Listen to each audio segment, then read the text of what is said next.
Vagabunda. A paixão é uma puta sacanagem, e da boa, daquelas de gozar bem forte, vertiginosamente, prendendo o ar como escafandristas, mergulhando fundo no vértice onde brota esse mar. Putinha safada, vagabunda, essa tal poesia, gemida no ouvido, em tremores, retorcendo o regozijo, entre noites, entre todos os corpos perdidos no fundo da nossa cama. Um brinde à poesia de Pedro Tostes.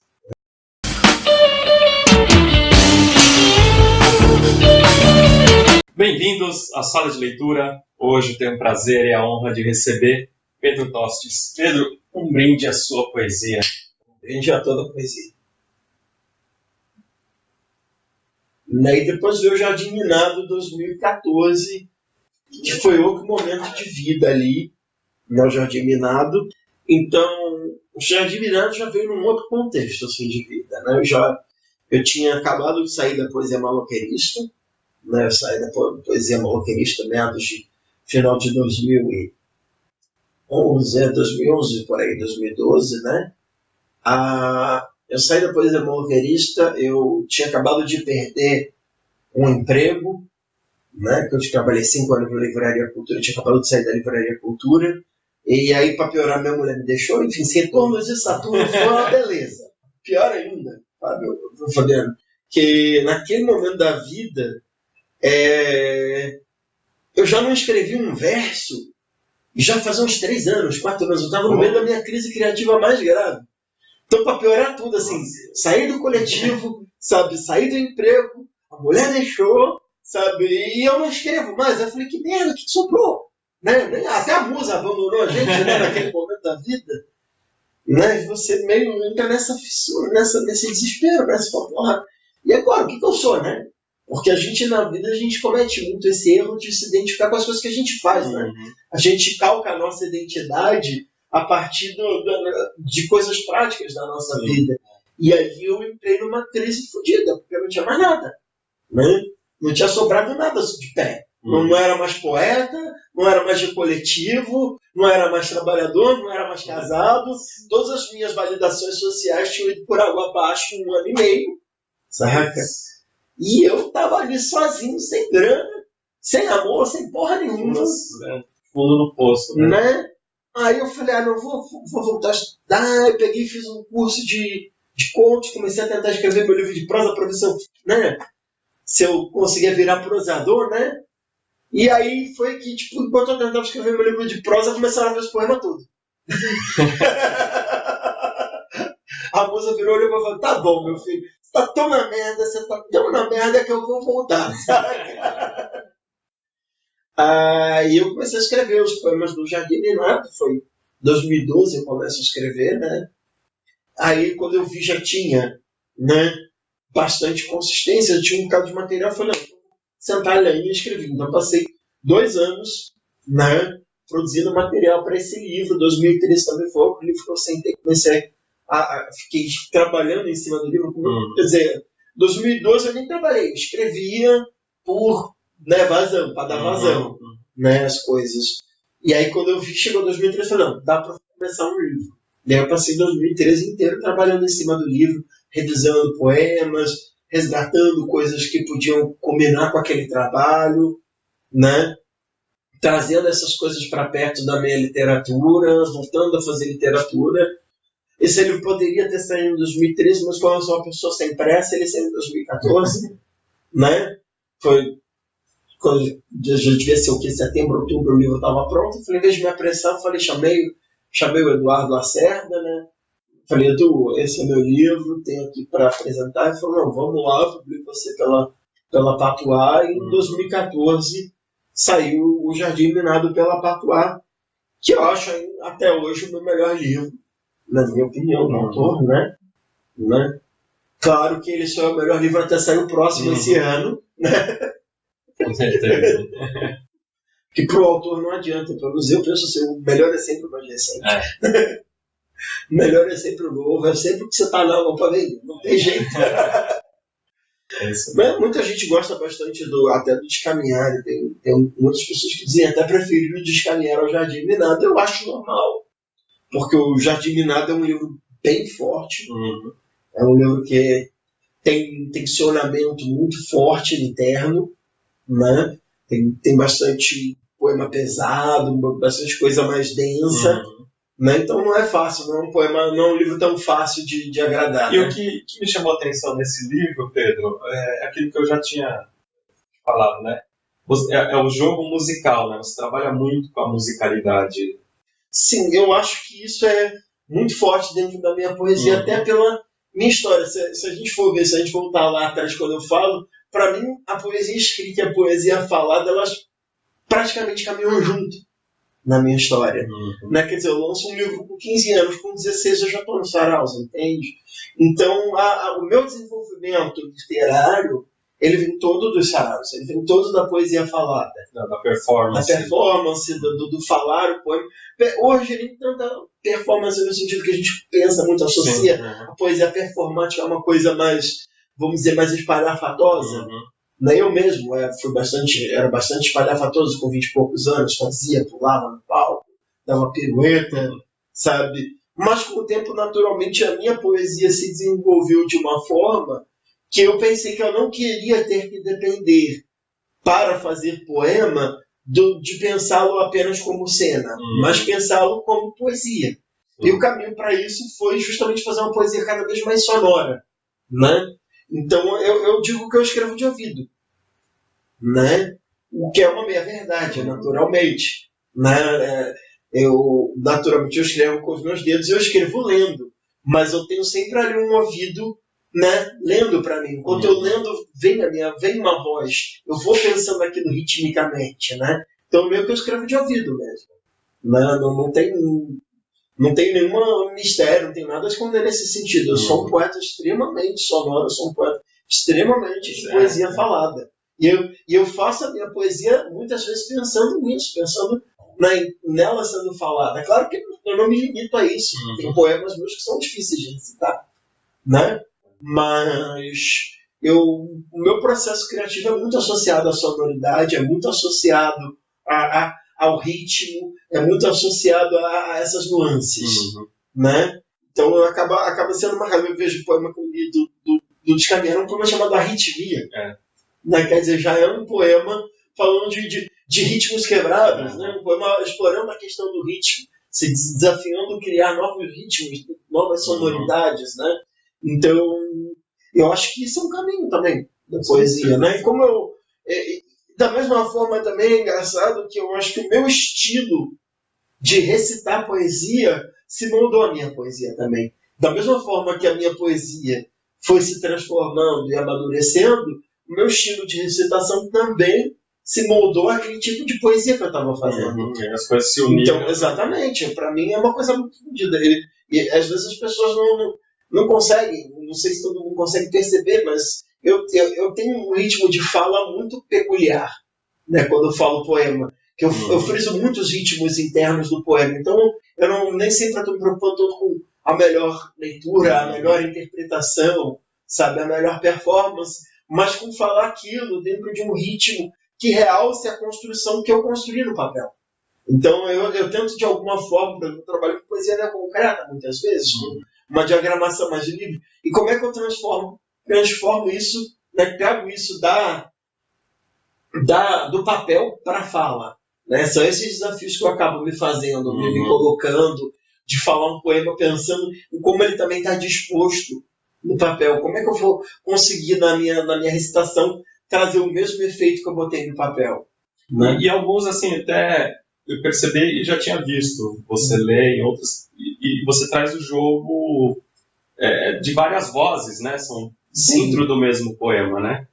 Sim, eu gosto muito de trabalhar com polifonia. É um dos efeitos sonoros, um dos efeitos possíveis dentro de sonoridade. Eu trabalho muito com elementos sonoros. Polifonia, repetições, né, refrões, marcações de tempo. Todos esses recursos estão sempre muito presentes na minha poesia.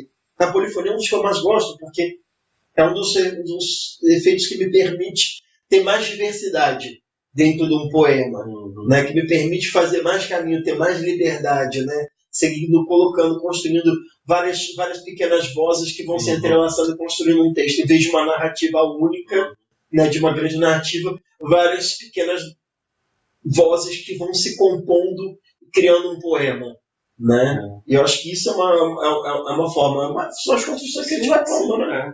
E agora que eu tô com um livro ainda, eu não sei nem como é que eu vou fazer, eu tenho que fazer um livro, estou fazendo um livro para edital, para prêmio, estou no meio do trabalho da coisa, no meio do processo, e a gente experimenta a musa, né? Como eu disse para os colegas, eu contratei 60 musas bolivianas, botei num galpão, né? Ali na Bela Vista, elas estão lá descendo versos, pago 5 centavos por verso para cada uma. Né? Aproveitando a nova lei trabalhista. Exato, aproveitando, o Temer facilitou. Foi um acordo totalmente consensual entre empregado e patrão. Todas as musas estão de acordo, estão todas muito satisfeitas. Né? Nenhuma delas reclamou até o presente momento. 2 morreram de fome, mas enfim. Né? Lê um poema pra gente. Vamos lá. Do Jardim Minado. Então, como a gente falou um pouco dessa questão aqui das polifonias, eu vou ler um dos poemas que mais tem essa marcação na minha visão, que é o Baixo Frente Soco.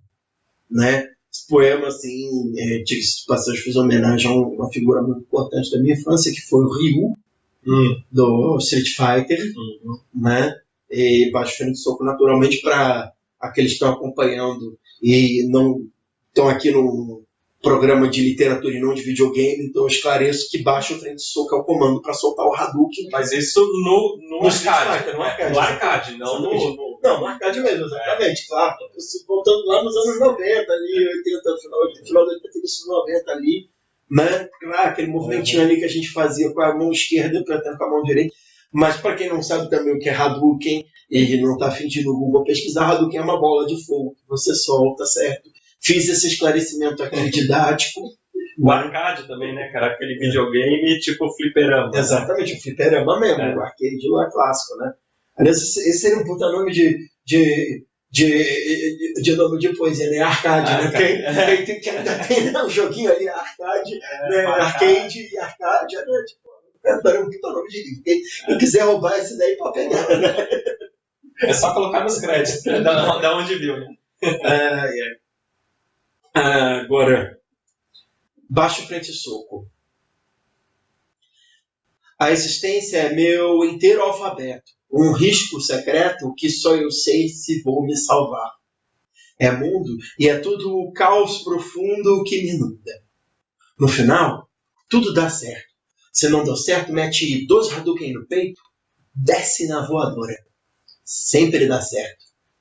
Na poesia é preciso apelar para o vinho, para a musa, para o gozo profundo, desde que tudo fique desperto. Assim como na estrada, o que vale são as fotos que levamos e aquilo que fica. Teste, esperneia e tenta levar o precioso mel da terra. Rouba valores, sentido, direção, tira o sono, a razão. No escuro apenas eco. Você já conhece o aberto? Passeando no universo, pessoas fazem do desejo seu sonho de consumo. Carros luminosos, amizades a prazo, instâncias existenciais. Mágica é a luta dos que insistem e tentam fazer do trocado milhão. Brigam com a verdade e de prêmio ganham sempre uma dose de bom humor. Por que o caminho? Por quê? Se é tão fácil partir consigo, os outros, cristais. É que não há pote de ouro no fim, só pirita. As pepitas brotam do chão. Um carpedinho clássico, né? Mas eu acho que no fim a gente tem que ter em mente que a gente não está escrevendo nada de tão novo, né, na literatura. Os meus poemas falam as mesmas coisas que os poemas falam há 300, 400 anos. São os mesmos temas, as mesmas abordagens. A questão é como fazer isso, é como trazer uma imagem nova, é como fazer isso ser você dentro daquilo. Eu acho que esse é o mais importante. Eu tenho muito essa busca dentro da minha literatura, essa busca da voz, né, da voz que nos representa. Eu acredito muito nisso, né, por mais que né? Às vezes isso possa parecer um discurso vazio. Eu acredito muito na voz do autor. E isso é difícil, né? É difícil de você conseguir identificar isso, né? Depois e maturar para você falar, ó, isso aqui é meu, né? Esse é o meu. Porque a gente é cheio de influências, né? Sim, claro, não, e é difícil. Né? E quem sou eu? Não posso negar minhas influências, não posso dizer que eu não estou trabalhando sob influências, mas eu acho que até a composição das suas influências, isso acaba sendo uma marcação muito forte literária, né? Acaba sendo o fato de você escolher, você compor uma série de influências. Eu acredito assim, autor influenciado, que você vê claramente por influência, é um autor que leu pouco. Sim.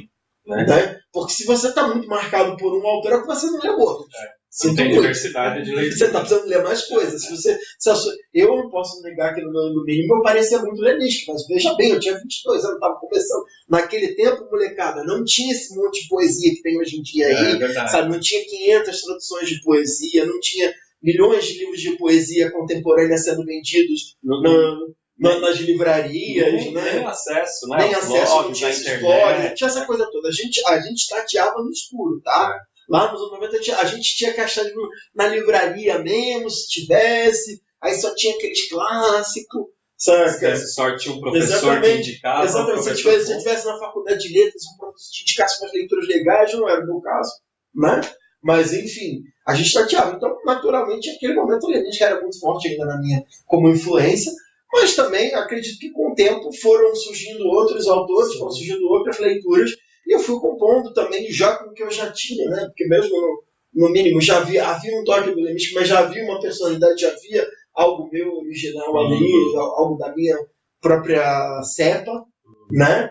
E aí, naturalmente, né, a gente vai compondo. Eu acho que isso é que vai fazendo a sua voz, isso é que vai construindo a sua voz como autor. Essa mistura da sua personalidade, daquele ponto de vista único que você tem do mundo, porque isso é indissociável, você é um ser humano único, você ocupa um lugar no mundo que só você ocupa, então existe esse ponto de vista sobre o mundo que só você pode dar. E esse é o grande valor da poesia, né? Exatamente. Quando você lê, você está tendo acesso a essa, né? A essa significância, né? Exatamente. Que o mundo tem sentido para uma pessoa, né? Exatamente. É o resgate da humanidade mesmo, né? A gente é humano porque a gente é diferente, né? Porque a gente é diverso. E é engraçado, porque são dois desafios, né, nisso, né? O primeiro, né, é você conseguir estar presente, você manifestar esse seu ponto de vista. E o segundo é extrair desse seu lugar no mundo algo que seja universal. Sim, algo que diga respeito ao outro. Aquela imagem que você viu, mas que você sabe que quando você mostrar para o outro, o cara fala, meu Deus, isso aqui estava na minha cara o tempo inteiro, como é que eu não vi? A Adélia Prado tem uma frase que eu achei genial. Ela falava, sabia sem saber. Né? Que é algo inconsciente mesmo, né? Quando você lê um poema, você fala, puta, cara, sempre foi isso, né? Exatamente. Mas essa pessoa conseguiu organizar em palavras esse sentimento que eu não conseguia, né? Exatamente. Esse é o papel do poeta, né? Exatamente. E quando acontece é fenomenal, né? Para os dois lados, para o leitor e para o poeta, né? O poeta ouvir isso é muito bom. Sim, sem dúvida. Para o poeta saber que alcançou esse lugar é fenomenal, porque é um trabalho, né? E é um trabalho de desapego também. Sim. É um desapego de si, porque muitas vezes quando você está nessa busca da sua voz, você pode cair numa poesia extremamente confessional, extremamente sua, tão sua, num tal ponto que não consiga se dissociar de você, aquela imagem. Né? Então, isso muitas vezes é sinal de uma vaidade, é você dar valor demais às coisas que você acha que são importantes. E não você olhar sobre aquelas coisas criticamente falando, mas isso é realmente importante? Isso realmente diz alguma coisa ao outro? Isso aqui realmente dialoga com as outras pessoas? Ou isso aqui é a minha vaidade, isso aqui é o meu eu? Então esse exercício de cortar o que é extremamente você, sabe? Porque você tem que manter algo de você, mas também não pode ser tão você a ponto de que o outro não consiga se enxergar naquele lugar, né? Então, como você retirar? Que imagem é essa? Esse é o desafio do poeta. Achar essa imagem, do escritor, do poeta, achar essa imagem que expresse o seu lugar no mundo, mas que ainda assim permita aos outros olharem por aquele mesmo buraquinho da fechadura que você está vendo. Né? É uma edição, né? É um trabalho de edição do poeta. né? E agora estamos aí, né? Estamos para sair o novo, né? Agora Então esse ano saem 2. esse ano sai a segunda edição, do mínimo, né? Que vai sair no primeiro semestre, e para o segundo semestre sai pela Benfazeja. Vai sair pela Benfazeja, exatamente. E o novo vai sair? E o novo vai sair pela Patois. Novamente, o novo livro, título provisório, está na Casa Mata de Si. Na Casa Mata de Si, que é um poema meu, né, que eu escrevi, depois eu vou ler ele aqui também, né? Então, eu estou no processo de produção, no segundo semestre sai, estamos aí, né, chicoteando as musas, botando elas para trabalhar, né? E revisando, exatamente, ordenando, compilando material, trazendo material novo para... E a revista vai trazer de volta também? Estamos com planos de trazer a revista. Estamos discutindo com o Berim para a gente voltar para Não Funciona, né? E fazer também com uma nova visão, né? Uma revista mais madura que expresse esse momento, né? Afinal de contas, já se passaram cerca de 10 anos, né?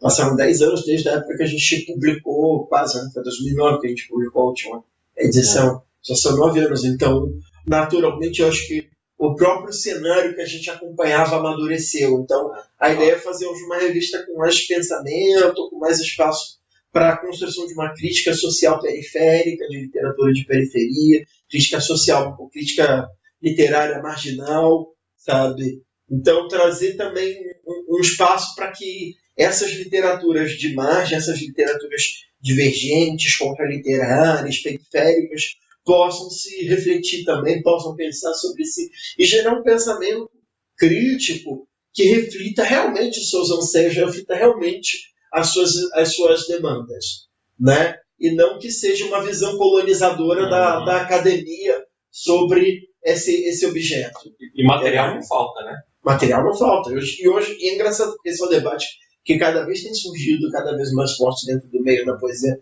periférica, marginal, que é justamente a necessidade dela se pensar criticamente, dela gerar o próprio material crítico. E agora é o momento mesmo, né? Com essa proliferação dos saraus e tal, ela começou a ser vista, mas agora ela tem que ser estudada, né? Acho que tem que ser matéria mesmo de estudo, né? E essa própria poesia amadureceu, né? Nesse período, né? É inevitável, né?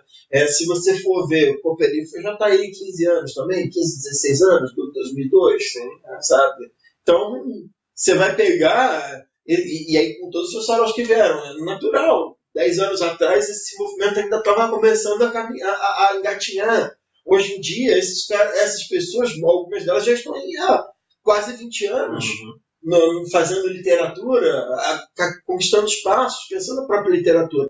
Então, essa poesia amadureceu muito. E na medida que ela amadurece muito, ela também quer começar a se pensar criticamente. Precisa criar esse artefato, até para não ser colonizada. Né? Até para não vir, sabe, um acadêmico, sabe, cheio de conceitos antigos, sabe, e fazer ele a própria seleção dele, isso é inevitável. À medida que o movimento ganha a força que ganhou, a academia vai se interessar por esse movimento, né? E é saudável, é esperado que a academia faça isso, mas mais do que a academia fazer esse movimento, tem que vir também desse movimento, né, ir na direção do pensamento crítico literário, para discutir a própria estética, discutir a própria feição, né? A própria feitura como movimento, a própria técnica, né? E isso que vai gerar também um natural amadurecimento, né?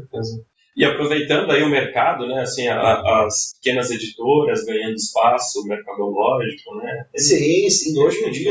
Hoje em dia, graças a Deus, tem tido muito espaço, assim, a quantidade de editoras, a quantidade de gente publicando. Tem gente que acha ruim. Tem muita gente que fica reclamando, todo mundo escreve hoje, todo mundo publica hoje. Eu não vejo nada de ruim nisso, não. Ainda mais se comparar com 20 anos atrás. Né? 20 anos atrás parecia a terra devastada, a literatura brasileira, a poesia brasileira. Você olhava para um lado, olhava para o outro, não tinha ninguém. Sabe? Não tinha um jovenzinho querendo fazer poema, não tinha. E era justamente, né? Na verdade, os grandes latifúndios, né? Que era a terra de ninguém, mas com um único dono, né? Exatamente, não. Os latifúndios continuam mas os latifúndios estão sendo invadidos. Mas, felizmente, tem muita terra para ser carpida fora dos latifúndios, né? O que aconteceu foi isso. As pessoas atentaram para esses espaços, né? As pessoas criaram novos espaços. Em vez de... E essa é a parte que eu acho que é mais forte desse movimento todo. Ao invés de querer ir lá pedir bênção, sabe? E para entrar no terreninho do latifúndio do outro, falou, não, meu, olha quanta terra livre aqui sem ninguém para carpir. Né? Olha quanto espaço aí tem. E criou-se novos espaços, e criou-se novos públicos leitores, criou-se novas demandas. E, claro, isso incomoda profundamente quem antes era dono, né, do latifúndio, né? E essas pessoas insistem em querer dizer para o que é, o que não é poesia, dizer que aquilo não é poesia, que isso não é poesia, que, sabe, essa poesia é ruim, ou seja, tenta de todo latifundiário, né, tenta de alguma forma, né, invalidar tudo aquilo que esteja fora do seu lote. É isso mesmo. Sabe, não está no meu lote, não é literatura, não é poesia. setores, né? Em todos os setores, né? Não, e na literatura é engraçado que tem vários ciclos, inclusive quem reclama fala que é cheio de latifúndio, mas no fundo é um latifundiário. Ali postando no Facebook, reclamando da puxação de saco, da lambeção de saco, mas tá ali cheio de puxa-saquinho ao redor, apalpando, sabe? Né? Tá ali fazendo a mesma proteção, se chamar para fazer uma antologia, vai chamar só os amiguinhos dele, saca? A antologia não vale de nada. Hoje um amigo tá falando, essa antologia, então, cara, eu caguinho. Mesmo, com todo respeito, eu caminhando para antologias da Companhia das Letras ou antologia da editora tal, sabe? Se quiserem, até brinco, né? Eu faço a parodia, né, o Groucho Marx, né? Eu não participaria de nenhuma antologia que me convidasse. Claro, né? Mas, tipo, né? Eu acho que a gente não tem que se preocupar com esse espaço. Eu tô há 20 anos fazendo literatura, eu tô há 20 anos fazendo poesia, sabe? Eu vendi 6.000 livros, sabe? E eu nunca precisei desses espaços para fazer isso, sabe? Eu nunca precisei beijar a mão de latifundiário para ganhar o meu terreninho. Eu fui carpir, fui derrubar a árvore, saca? Ali naquela florestinha do lado ali, foi derrubar a árvore, foi cavar espaço na terra para irrigar minhas plantinhas, saca? Eu tenho um jardinzinho pequeno, mas é meu. É um lotezinho pequeno, mas é meu. E é um jardim minado, né? Exatamente, é um jardim minado. É um lotezinho pequeno, mas é o meu lote. Né? Eu que abri ele, eu que cavei aquele espaço ali, eu que derrubei as árvores, eu que plantei as coisas, eu que puxei, cavei vala na terra para chegar a água, sabe? Então, não tem essa não, a gente não tem que se sentir menor não, sabe? Estamos aqui fazendo literatura, sabe? Então, se a antologia Faldona da Companhia das Letras algum dia me chamar, pode chamar, não vou recusar não, sabe? Agora, se não me chamar também, tô aqui, cara. Vou continuar fazendo. Isso é que eu acho que incomoda muita gente. Não é isso que eu acho que muita gente graúda torce o nariz pra mim, porque eu não desisto, cara. Os caras não abrem espaço, não dá margem. Eu continuo fazendo, cara. Eu continuo ali enchendo o saco. Deve ser chato pra caralho. Quem que é que falava? Eu não vou morrer, porque se eu morrer, o mundo vai ficar muito melhor para muita gente. Então eu tenho que continuar ali. Né? Vou continuar fazendo literatura que é para essas pessoas continuarem incomodando comigo. Falando que eu sou mau poeta, falando que minha poesia não é boa, não tem profundidade, não elabora, não dialoga com fulano, não sei o que, blá blá blá blá blá, porque isso é uma teoria crítica, blá blá blá blá blá blá blá blá blá. Né? E aí, ou seja, no fim, na grande verdade é que, assim, por mais que a gente queira, né, e compreenda o valor do pensamento crítico, no fim, muitas vezes o pensamento crítico é utilizado como subsídio para validar o gosto literário. É isso mesmo. Né? E a maior parte das pessoas, das pessoas da crítica acaba fazendo isso. Quer dizer, eu tomo o meu gosto como valor absoluto, e qualquer coisa que saia disso eu não tenho mecanismos para compreender. Eu não tenho artifícios teóricos para compreender. Isso é ruim, porque se você enxerga se você é como qualquer forma de pensamento. Se você se foca apenas num pensamento, numa religião, numa teoria crítica, numa forma, você não vai conseguir compreender nada que esteja fora E daquilo. aí você vai ter sempre uma visão maniqueísta da coisa. Exato. O que não é meu não é bom, e se não é bom é mal, né? É uma visão absoluta, né? É uma visão cunhada de absolutos, e essa é a pior visão para a poesia. Porque eu, particularmente, quando me perguntam qual é a minha definição de poesia, eu tenho uma visão que é muito particular. Eu gosto assim, para mim, poesia é tudo aquilo que ela ainda não foi. Bom. Então, se você está fazendo uma teoria crítica que só analisa o que já foi, sinto muito, ela faz tudo menos analisar a poesia. Porque a poesia só vai existir a partir de agora, daquele momento, no que não foi feito ainda. Então, se você está conseguindo avaliar criticamente uma poesia que foi feita recentemente, muito provavelmente essa poesia não está trazendo nada de novo. Certeza. Porque se o seu artefato teórico, se a sua máquina teórica é capaz de traduzir aquilo, então é porque aquilo não está trazendo nada de novo. O bom é quando você bota a sua máquina e aquilo não encaixa. E só vai encaixar há muitos anos, né? Os grandes gênios fizeram isso, né? Assim, foram entendidos muitos anos depois, né? Acho que esse é o... Eu acho que, assim, gênio ou não, a gente tem que estar mais preocupado com a qualidade e com o vigor do que a gente escreve do que com a aceitação da crítica ou a aceitação dos meios consagrados. Sabe? A preocupação do autor, sabe? Não tem que ser leitor, não tem que ser crítico, tem que ser a qualidade do texto. Ele tem que saber e acreditar e saber exatamente o que ele está fazendo ali. A proposta dele. Sabe, né? qual é a proposta? O que ele está fazendo? Por que ele botou aquela palavra? Se você, meu amigo, souber o que você está fazendo, se você souber por que você botou cada palavra do seu poema, o seu poema é bom. E está no caminho certo, né? Independente do que disserem, se você fez aquilo com consciência, se você fez aquilo sabendo o que você estava fazendo, por mais que ele possa parecer ridículo, infantil, pobre, ele é bom. Porque você fez ele com consciência, você fez ele sabendo o que você estava fazendo, sabe? E você tem uma explicação para aquilo. Então, meu amigo, segue o teu trabalho, segue o teu rumo, que o resto é resto, saca? Eu não tenho qualquer pretensão de ser considerado um gênio póstumo, morto. Eu quero mais reconhecimento em vida. Por favor, de preferência em espécie. Não é, porque, né? Vamos ser sinceros, né? As perguntas continuam chegando.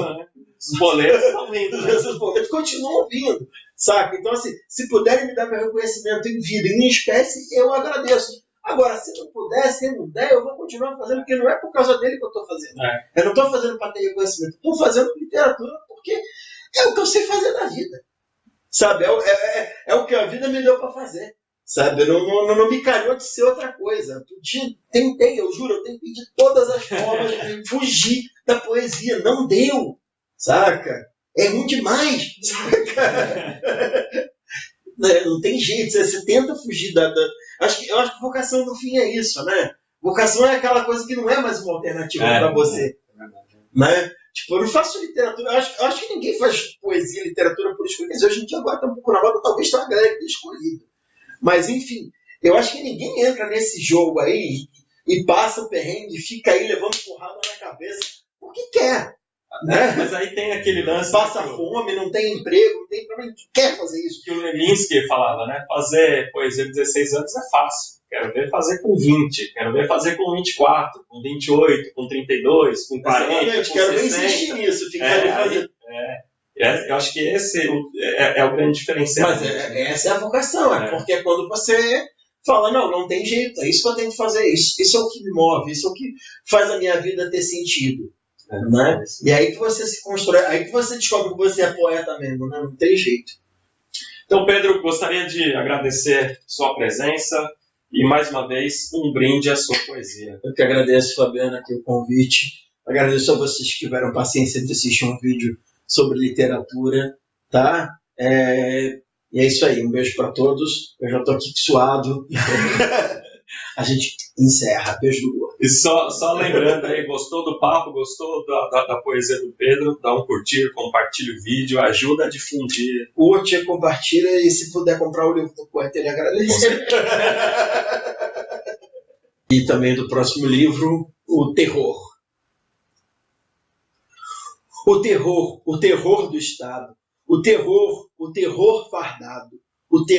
O terror invade a tua casa, o terror de terno e gravata exclamando o bordão, o terror nas manchetes de jornal, o terror em muros, grades, estacas de edifícios, o terror habitando mansões, o terror assombrando a multidão, o terror promove chacinas, genocídios, o terror tranca-fio o amor no cofre dos peitos, o terror justifica o terror lincha culpados e inocentes, o terror está armado de argumentos, o terror quer te convencer que é inocente, o terror é um homem de bem, o terror sangrando os dentes, o terror em comentários de portais, o terror misturado no arroz e feijão, o terror para nos manter calados, o terror reformatando as almas, o terror organizando as filas, o terror levando para as prisões, o terror estampado nas vitrines, o terror em 30 segundos comerciais, o terror sufocando o teu ar, o terror do alto de arranha-céus, o terror faz sombra nos mendigos, o terror não gosta de crianças, o terror vai estar lhe transferindo, o terror cochila às sextas-feiras, o terror não dorme nunca, o terror não te deixa dormir, o terror vende os teus rivotris, o terror é alucinógeno, o terror come teu fígado, o terror ainda vai te matar.